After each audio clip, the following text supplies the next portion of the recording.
another Atos video about a $1.5 billion AI scam.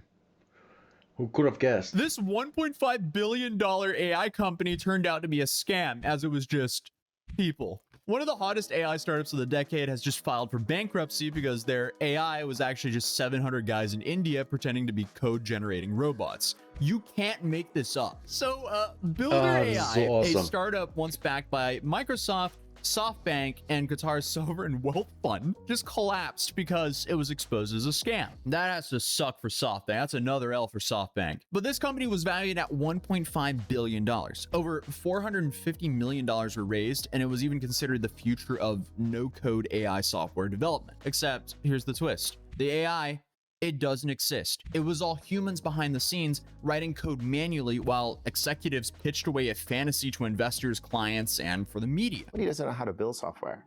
They don't know how to deploy it. They don't know how it scales. They don't know the service partners they need to go to. They don't know they need to go to Azure.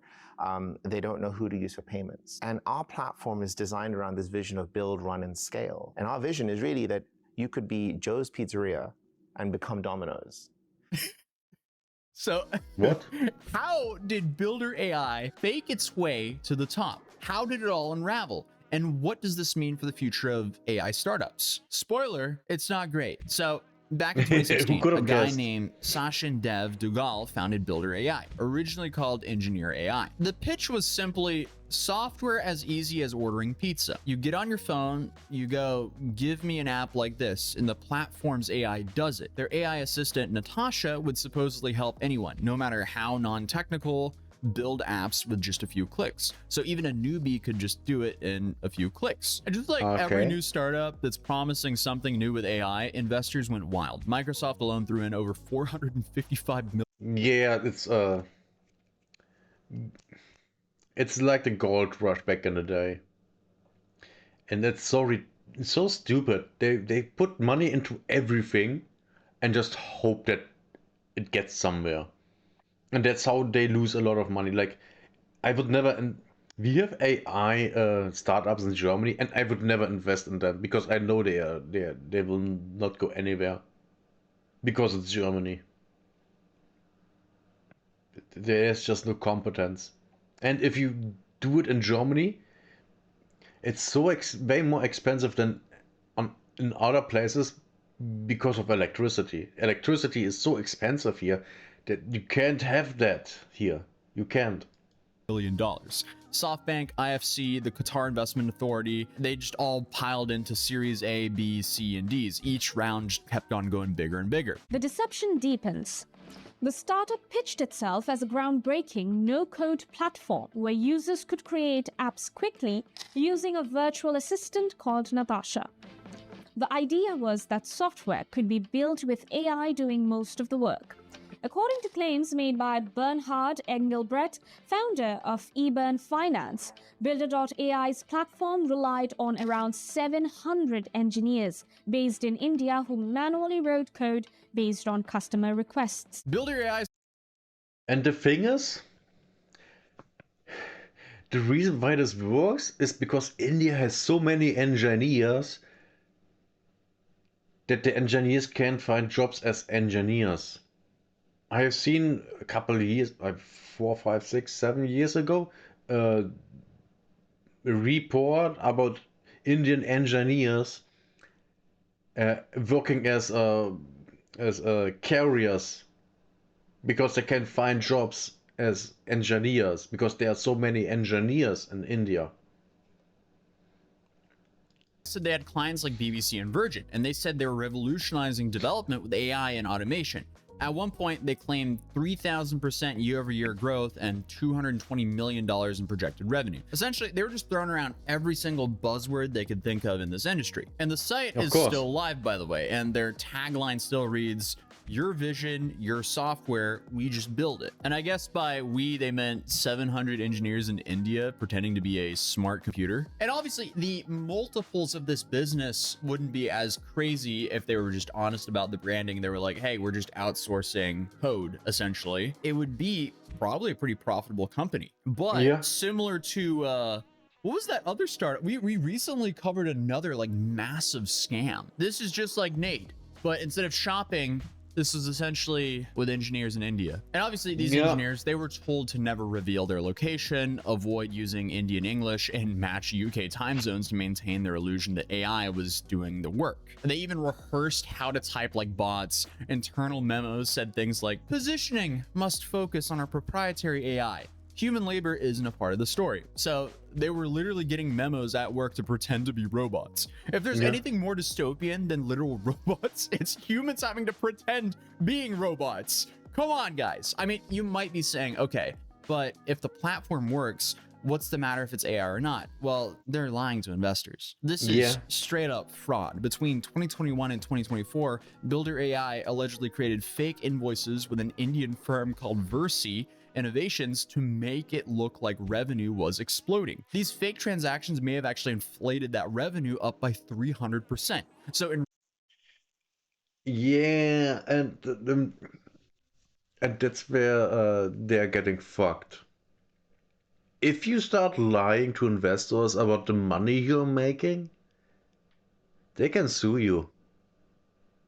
And they can not only sue you, you are in legal trouble, basically everywhere in the world, because that's basically illegal in every corner in the world. So they really fucked up. reality, revenue was around $55 million, nowhere near the $220 million they pitched to investors. Still, crazy numbers. If they were doing that with any other business, that's crazy. I mean, come on, $55 million in revenue is crazy. I guess it depends on how much those 700 Indian developers cost, but Not much. it can't be $55 million a year. Man, this is just tech greed and hype that got them. But when the auditors caught wind, everything started unraveling. Microsoft pulled out, Amazon demanded repayment, creditors swooped in. Voila Credit seized $37 million from Builder AI's remaining accounts. Their cash reserves down to $5 million. In February of 2025, CEO Sachin Dev Dogal, who, by the way, literally called himself Chief Wizard, he resigned and moved to Dubai. So imagine calling yourself Chief Wizard.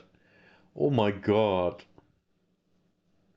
This is incredible. the CEO of this AI startup went to a place where a lot of these scammer influencers we cover go, and right near that wealth fund that they raised money from. So I don't know if that's a good idea to go for a CEO of a company that recently just scammed the wealth fund there. Who knows? We'll see how this plays out. But meanwhile, at Builder AI, they laid off 80% of their workforce, over 1,000 people. By May, bankruptcy was essentially inevitable, and now, June 2025, the company has officially filed for insolvency. Oh, and the U.S. Attorney's Office of the Southern District in New York is investigating. So is the SEC. Oh, We're talking great. about potential charges for securities fraud and investor misrepresentation. This could easily drag on for years.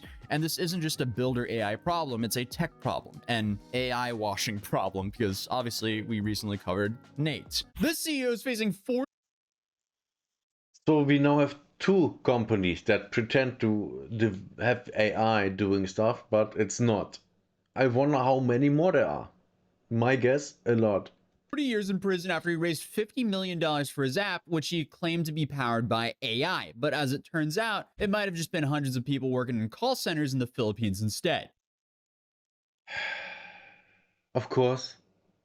Of course. So our technology is basically robotic process automation with a layer of AI on top of it. And what that means is that every time that you ask Nate to buy something for you, Nate is able to go to that website, understand the HTML code, and take actions on your behalf. Well, that was a lie. I mean, the fact that this man raised $50 million to have people working in call centers in the Philippines, LARPing as AI, is flat out outrageous. If you remember, Nate was a company that promised AI shopping that was basically just a bunch of underpaid workers in a call center clicking through websites. What do you mean with underpaid? Do you mean not paid as much as in the West? Because, of course, the Philippines are very, very cheap. Very. So, what are we talking here? Of course, they don't get paid as much as people in the West, because they don't have the expenses there. If you only need $5 per week to live off, you don't need to earn $3,000 per month. It would be stupid. annually. And the guy who founded Nate is now facing 40 years in prison. So I guess 40 now years. Builder AI has given him some serious competition in the AI Theater Olympics. This is just like a sequel nobody asked for. Like, we're in the middle of a gold rush for AI where every startup slats AI on their pitch deck and magically doubles their valuation. Yeah, some of this stuff is just people or machine learning. You know, back in the day, we had machine learning where just, you know, machines learn things over time and do things. I remember Sharptooth on Twitch had machine learning doing clips for his YouTube and stuff like that. That's not AI, that's machine learning. And that's different. But here's the hard truth. Most of them are seemingly smoke and mirrors. What is the result of all this? Well, clients are now stranded. Businesses that use Builder's tools now have to rebuild their apps from scratch. And this is all while companies like OutSystems, Mendix, and Microsoft Power Apps are getting renewed interest because they're actually transparent. The whole sector is just under a microscope at this point. So what's next? Well, prosecutors are looking into possible charges, including securities fraud for inflating revenue and misleading investors, wire fraud for using interstate communications to conduct the scam. Then you have obstruction for allegedly coaching employees to lie or omit facts. And then finally, you have breach of fiduciary duty if executives misused investor funds. Sachin Dev Dugal could be facing serious legal trouble here, and Builder AI's investors are not getting that money back anytime soon. But of course not. The money is spent. Most likely the entire money is spent. I guess beyond the courtroom, this collapse is already reshaping how investors approach AI. We're going to see way more scrutiny, most likely, and a lot more demand for transparency when it comes to AI tech. But also, it seems like we're kind of exiting that funny money stage where we're not just like throwing way too much money at buzzword AI projects. But that's also crazy because this company literally LARPed their way into becoming a unicorn. So, well played for a while, but that didn't turn out too well. But other than that, until next time, if you're one of those people that are deploying millions of dollars into AI tech startups, you should probably stay skeptical. What? But I realize that probably applies to no one here. So what I would recommend is subscribing to this account, maybe dropping a like on this video if you enjoyed the video, and I'll see you guys in the next video. What he said. And Jesus Christ, how does... Yeah, who could have guessed that AI could be a great scam? Oh, who could have guessed? I mean, except for everyone that's looking into it a little bit. Of course, there's a lot of scams going on. How could there not be? So stupid. And that's it for today. Because I'm hungry.